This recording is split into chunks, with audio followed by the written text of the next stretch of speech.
দেশের জনগণ বারবার ফ্যাসিবাদের উত্থান দেখতে চায় না বলে মন্তব্য করেছেন জাতীয় ঐক্যমত্য কমিশনের সহসভাপতি অধ্যাপক আলী রিয়াজ। বৃহস্পতিবার বাংলাদেশের সমাজতান্ত্রিক দলের সঙ্গে জাতীয় ঐক্যমত্য কমিশনের সঙ্গে বৈঠকের সূচনা বক্তব্যে এমন মন্তব্য করেন তিনি।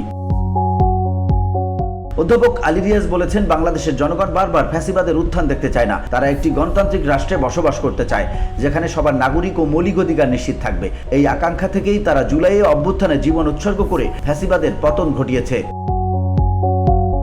তিনি বলেন, রাজনৈতিক দলগুলোর সঙ্গে কমিশনের এই সংলাপের উদ্যোগ জনগণের প্রত্যাশার প্রতিফলন। গণতান্ত্রিক ব্যবস্থায় মতপার্থক্য স্বাভাবিক বিষয় উল্লেখ করে তিনি বলেন, সব রাজনৈতিক দলের উচিত জনগণের কাছে যাওয়া, তবে কিছু কিছু বিষয়ে পারস্পরিক ছাড় দেওয়ার মানসিকতা থাকা দরকার। বিশেষ করে সংস্কারের বিষয়ে দলগুলোর প্রতিশ্রুতি দৃঢ় থাকা অপরিহার্য।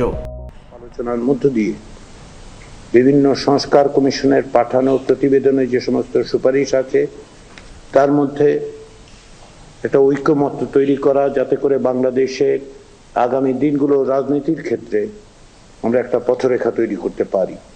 ঐক্যমত্য প্রতিষ্ঠার বিষয়টি আমরা চেষ্টা করছি একটি জাতীয় সনদের মধ্যে দিয়ে প্রতিফলিত হোক, যাতে করে ভবিষ্যতে প্রত্যেকটি রাজনৈতিক দল যেন সেই উদ্দেশ্য এবং লক্ষ্যগুলোকে বাস্তবায়নের পথে ভূমিকা পালন করতে পারে।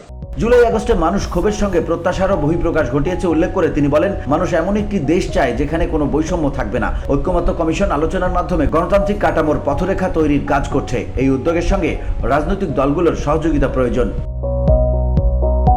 VOD Bangla news desk.